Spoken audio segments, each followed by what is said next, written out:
I've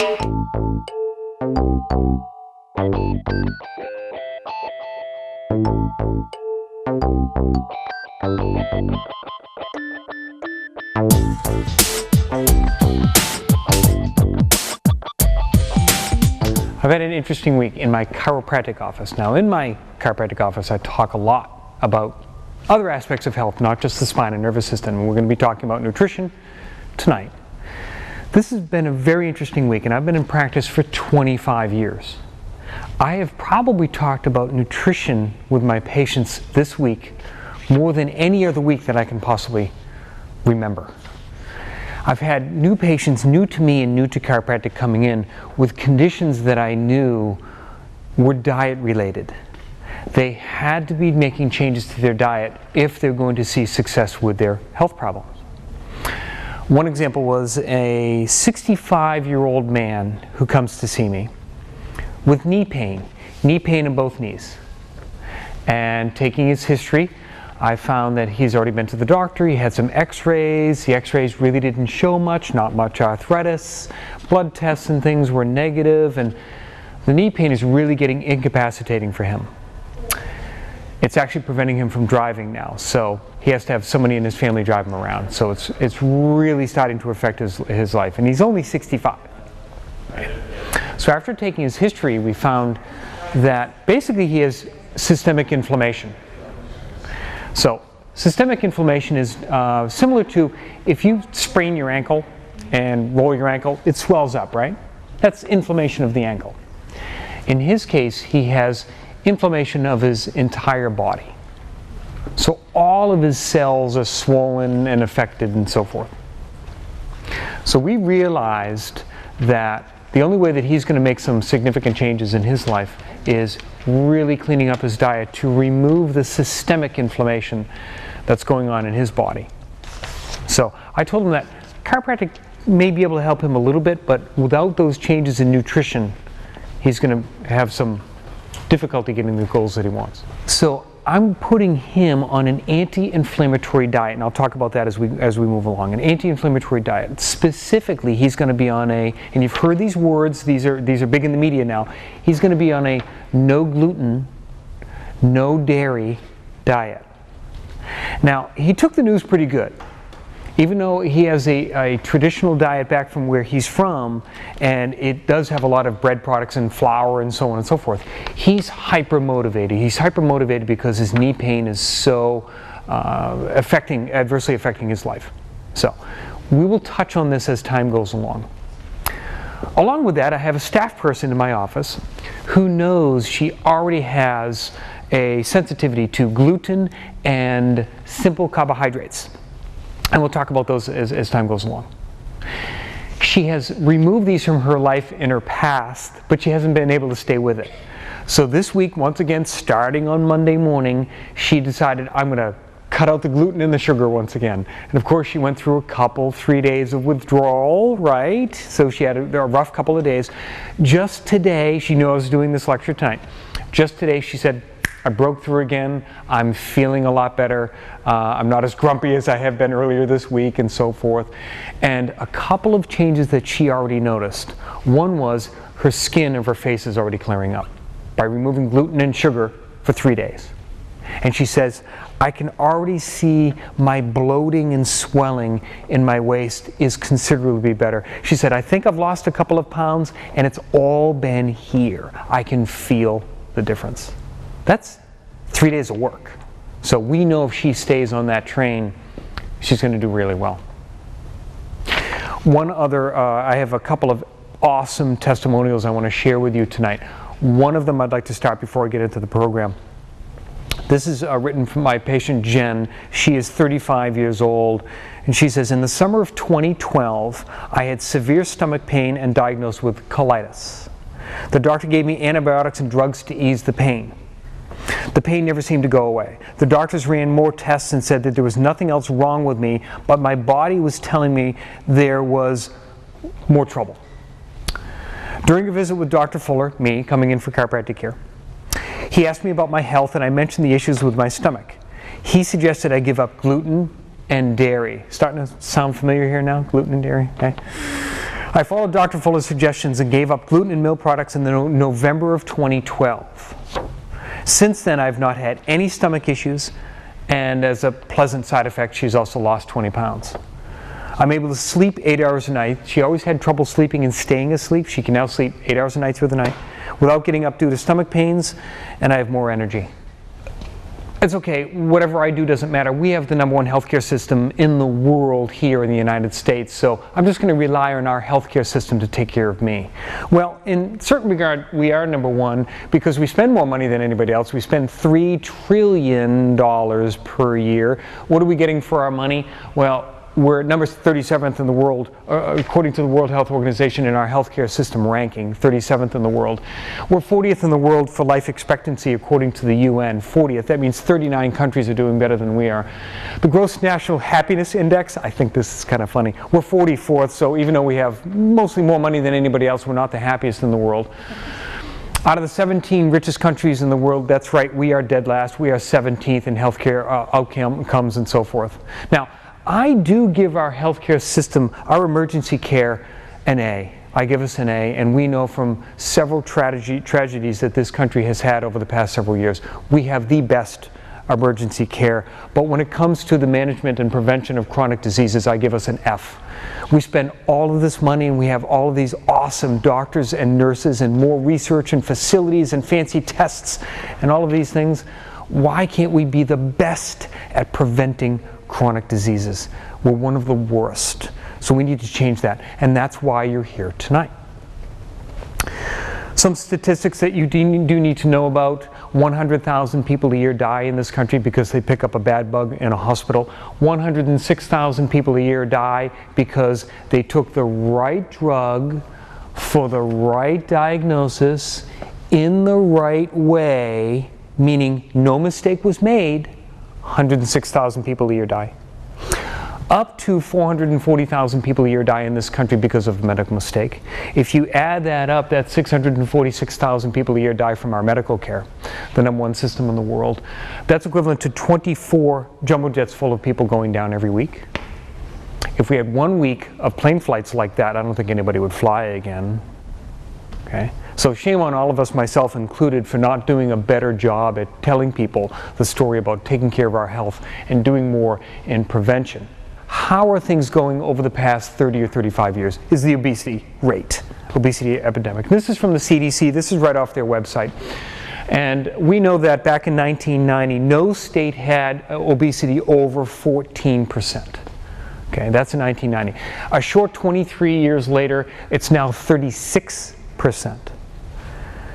And if you look at obesity and overweight, we're at 72%. 72% of the adults in this country are either overweight or obese. That's 3 out of 4 people. Genetics cannot explain that. We are not having a genetic epidemic. There are other things going on which you will learn and we will change tonight. Overweight is heart disease, stroke, clogged arteries, high blood pressure. It's diabetes, arthritis, Alzheimer's, liver disease, kidney disease, skin problems, female reproductive problems, endocrine disorders, autoimmune diseases, and the list goes on and on. High blood pressure, type 2 diabetes I mentioned earlier, the list goes on and on. Allergies and asthma and lung problems, whatever else I haven't covered right now on that list. When we see these trends of increasing in overweight and obesity, we're seeing an increase in trends of all of these diseases as well. So, it's a wake-up call. It's kind of the warning sign. We need to make these changes now. So, why should you listen to me? Why should you concentrate on how you're going to prepare your meals tomorrow? Why should you work hard? Because this will be hard work. The things that I'm going to tell you will not be easy. If it was easy, I wouldn't be here doing this lecture. You would already be doing it, right? Well, the reasons that you might be considering making changes in your life are different. They're different for different people. For some people, they want to live longer and have a better quality of life. I want that. Some people want to reduce their disease risk. Maybe there's a trend in your family of type 2 diabetes or Alzheimer's or heart disease and so forth, and you don't want to go down that path. Okay. Maybe you want to save some money. The number one reason that anyone goes bankrupt in this country, in the United States of America, is because of medical bills. The number one reason. So now we're talking about your bank account here too. You're going to save money in the long run. Maybe it's you want to preserve your ability to do hobbies or play sports, or maybe it's grandchildren that you want to play with down the road. So whatever your reasons are, think about those reasons as we're pushing along. Why is it important? Why should you take this harder path, but that's going to give you the rewards down the road? Keep those in the back of your mind as we push along. I want to tell you about my patient John. John is a chiropractic patient in my office, and he has 100 pounds to lose. This is back in 2008, and he basically comes to me and he says, I'm going to change my life. I don't want to be this way any longer.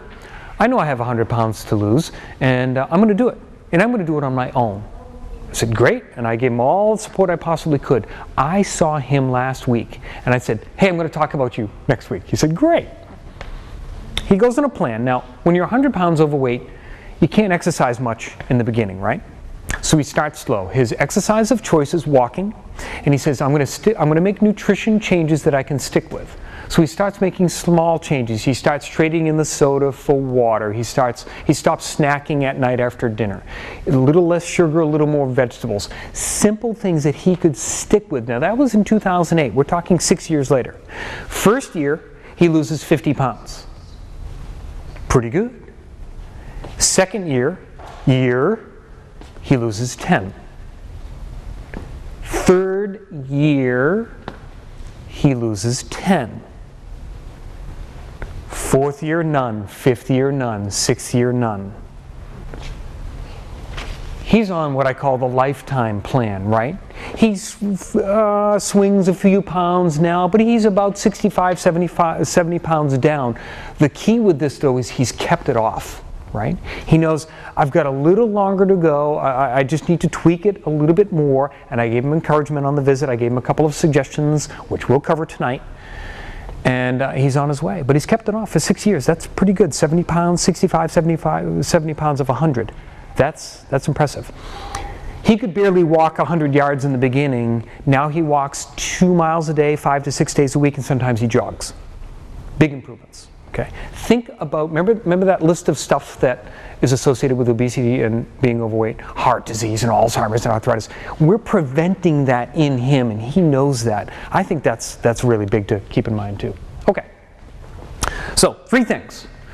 3 things to take away from tonight. 3 things to work on. Pick 1, pick 2, do all 3. 3 simple little things. I call my lectures Keep Something Simple. This one is Keep Nutrition Simple. Let's keep it simple. Number 1, get the sugar out of your life. That's the most important thing you can do. When I say the word sugar, I said something else earlier that I was going to touch on, gluten. Basically, it's flour and wheat and anything white. Now that includes white potatoes. White potatoes, let's just include that with anything white. White potatoes happen to have a higher glycemic index, if anybody's heard these words, meaning it's rapidly converted to sugar in your blood, and it spikes your insulin way up even faster than table sugar does. So I would get those white potatoes out of your life and stick to yams. Okay, yams and sweet potatoes instead. Okay. There's a book you might have heard of called Wheat Belly. I just finished the book. Great read if you're a reader. I suggest it. You will understand, well, why? Why can't I eat wheat? It's something that's been on this planet for thousands of years. What's wrong with that? It's not the wheat of your grandparents. It's been changed. It is genetically modified, even though they say, nope, wheat hasn't been genetically modified. That came up in the news recently. Yes, It is. It is not the wheat plant that used to be this high. It's now this high. It has been changed over and over and over again. So these new novel proteins has been introduced that your human body has never seen before, and your body has sensitive reactions to it. That's why this gluten sensitivity, you might have heard these words, is so prevalent now. It is not the crop of 50 years ago. The second book that I have not read yet, but I will, it's called Grain Brain. If you watched any PBS, you probably have seen Dr. David Perlmutter doing his programs on there. And I know what the book is going to say. It's going to say more of the stuff I'm telling you tonight. I know that's going to be a great book because I have read 2 of Dr. Perlmutter's books in the past, brainrecovery.com and The Better Brain Book. Another book, it's all about dealing with neurological problems. He is a medical neurologist. Fabulous book as well. And again, if you're readers, great books to check out. No snacks before bed. Easier said than done. We have to stop backloading our day and eating more towards the end of the day. We have to eat more stuff. Kind of even through the day would be the best way to go, is even through the day. A sumo wrestler diet. Let me tell you what the sumo wrestler diet is. Here's what they do. They wake up and eat nothing most of the day. They actually are athletes, so they work out for several hours. Nothing but water and tea and maybe something else to drink. Okay. Then they eat a late lunch, take a long nap, they get up, eat a big dinner, and go to bed for the night. Sounds like what we do in this country, right? Skipping a meal, we tend to skip breakfast. Bad idea, you've heard it forever. You have to be eating breakfast. We'll be talking about that. Of course, yeah, we're number 1 again. We're the number 1 sugar intake per person. In the year 1900, our average intake of sugar per person, added sugar now, per person, was 2 pounds per year. Now it's 180. There's your problem. In the 70s, there were 2 research trends. The government looked at heart disease and says, we are going to wage a war on heart disease. Let's change this. So, research showed in populations with heart disease, there was high cholesterol. In populations with high cholesterol, they found that fat increased cholesterol. So the conclusion, fat is the enemy, get the fat out. So we took the fat out of food, but it didn't taste very good. What did we add? Added sugar. So our fat intake since the 70s has gone down a little bit. Protein intake has stayed about the same. Sugar intake stood on its end. How's the country looking now? Remember the stats I gave you earlier? There's your problem. If you remember nothing else that I tell you tonight, that is our answer. For us as a collective, us, all of us, as a country, and for you. So a man works in my building, and I've known him for many, many years. I've been in the same spot for 21 years. And I saw him last fall, and I said, wow, you look really great. Have you lost some weight? And he says, yeah, I have. I said, that's great. Well, of course, everybody asks the question, what have you done? And he says, I avoid anything white. That's all he said to me. I said, what does that include? What does that include? Sugar, white flour, white potatoes. Same thing. He said, I avoided anything white. In 2 months, I lost 25 pounds. And he says, not only that, I feel great. My focus and concentration is better. My energy is better. I sleep better, and so forth. How about that? A couple of weeks ago, here we are in May of 2014. In April of 2014, I said, how's it going? He says, great. Kept the 25 pounds off. I stay away from anything white. I feel fantastic. So he's maintaining. Pretty interesting. What do you do instead of sugar? More vegetables. Mom and grandma were right. Eat vegetables, right? Any vegetables, all types. Get them for breakfast. Cruciferous vegetables and mixed greens of any sort are the best of the best. Any vegetable is great, but these are the best of the best, right? The broccoli and bok choy and Brussels sprouts and cabbage and cauliflower and so forth. Okay? Those are the best of the best. If you're on blood thinner drugs, you do have to limit that a little bit. You have to talk to your doctor, but those are the best. Vegetables for breakfast. Who thought? Am I actually saying that? Yes, I am. Why not? How about leftovers? How about making an omelet if you do the egg thing, stuffing vegetables in there? Use everything that you cook during the day as a vegetable delivery system. How can you get more vegetables into your body? And if you have kids, I bet that if you put out vegetables as snacks and you have creative dips that are available that taste good, whether it's homemade salsa or hummus or guacamole or whatever it is, those vegetables will get consumed. Get the crackers and the cookies and the snacks and the candy off there. Start putting out vegetables. I think, that's for all of us, right? Not just the kids. But I think that would be a good move. I think the ratio for vegetables to fruit should be about 3 to 1. Heavier on the vegetables, lighter on the fruit is a good idea. Beans, lentils, and nuts. No peanuts, by the way. Unfortunately, bad news for most of us. No peanuts. Look up aflatoxin sometimes. It's a carcinogen that is often found in peanuts, and its fatty acid profile is not as good as all of the other nuts. We have to overhaul our breakfast in this country. We're kind of the only country in the world that does this, with pancakes and waffles and muffins and pastries and toast, and basically it's wheat and flour and flour and wheat and sugar and wheat and flour and sugar and wheat and flour and sugar. And cereal. All the cereals have got to go. It's processed sugars. Show me a cereal tree. We don't have them. We've got to get that stuff out. We have to change our breakfast. We have to revamp breakfast. Oatmeal would be good question. Here's my recommendation. Make it gluten-free. Make sure it says gluten-free, because it can be cross-contaminated. Gluten-free, and I prefer steel-cut oatmeal, the ones that take longer to cook. So you can't cook the steel-cut oatmeal every morning. That takes 30 minutes to cook. Cook a big vat of it on Sunday, heat it up for the rest of the week. That's what I do. Use some protein and vegetables if we can. I talked about the omelet thing. You can use quinoa as a breakfast cereal. Throw in some walnuts and blueberries. There you go. Fast, easy, cheap, yummy. There's the gluten-free oats that you just mentioned, right? Using that as a breakfast cereal. Why not throw in the nuts for a little bit of omega-3 fats and a little bit of protein and so forth, right? Omelets with vegetables. How about leftovers? You know, make a lot of stuff on Sunday, have it for breakfasts. Why not? I think it's a good way to go. Here's your plate. This is what I mean by your plate. Imagine this is a breakfast plate, a lunch plate, or a dinner plate.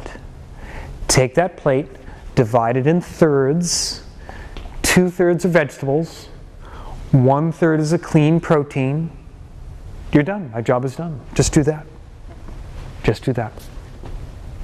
Clean protein. Preferably organic chicken, organic turkey, omega-3 eggs that we had mentioned. If you're a vegetarian or vegan, that would be your beans and nuts. If you're going to do the red meat thing, I suggest doing less of that and make sure it's grass-fed, organic, no antibiotics. Animals were running around. They had acupuncture and classical music and chiropractic care and so forth, right? Happy animals, okay? You know, so try to do that, organic when you can and so forth, right? That's the clean protein thing. If you're more of an active person and you want some more starchy carbohydrates, take that same plate, divide it in quarters. Half of the plate is vegetables. 1/4 is a clean protein, and then 1/4 would be a healthier starchy carbohydrate that we just talked about earlier, the amaranth, the quinoa, the gluten-free steel-cut oats, the yams and sweet potatoes, the butternut squash, that kind of stuff. Beans would go in there too. Okay, that's your plate. That's what we need to focus on every meal. Back to that cholesterol story for a moment. Remember I talked about the research and the heart disease earlier? So there was the low-fat track, and there was also the low-sugar track of research. If you read the story, Dr. Robert Lustig in his book, Fat Chance, by the way, if you do the online video thing on YouTube, Google Robert Lustig and watch one of his videos on cholesterol. Awesome book, awesome video. Anyways, he talked about the low-sugar track, just simply lost out. So we went on the low-fat trend. How did that work for us? Not so good. The other problem is this. There are two types of LDL cholesterol. You know of LDL is the bad cholesterol, but there's two types. One is called the large buoyant. The other one is called the small dense. You don't have to remember this kind of stuff. Just remember this. The large buoyant kind of doesn't bother you. It doesn't cause the atherosclerosis and clogging of the arteries and the strokes that we hear about. That's caused by the small dense. The small dense particle is able to get in your artery wall, nestle its way in here, stick there, and create inflammation. It builds a sore and a plaque, and that's how you clog your artery. And then sometimes it can squeeze some stuff out and create a stroke. Guess what increases the small dense? Anyone? Sugar. Guess what increases the large buoyant? Fat. Fat does not cause the cholesterol problems that we're having. Sugar does. Interesting. How are we going to change that animal? That means that we would basically have to remake all the grocery stores and all the processed foods in America. Not an easy task, right? We would have to re-engineer everything, and some of the largest companies would go down. So, be a difficult task. What did the FH stand for? Familial hypercholesterolemia. So that means that you literally have a genetic predisposition to crank out a bunch of cholesterol. Okay, 1 in 500. That means approximately 499 people taking statin medications that were told it's in your genes. It's not. If we do things like knock the sugar down and get some exercise and stuff, your cholesterol will come down to normal. Second thing to remember, this is a nutrition lecture, but I feel as though you almost can't separate food and exercise. They just go together. It's like brushing your teeth and flossing. They just go together. Okay? Exercise. Jack LaLanne said this: exercise is king, nutrition is queen, together you have a kingdom. I agree. Put them together, there's no stopping most of us, really.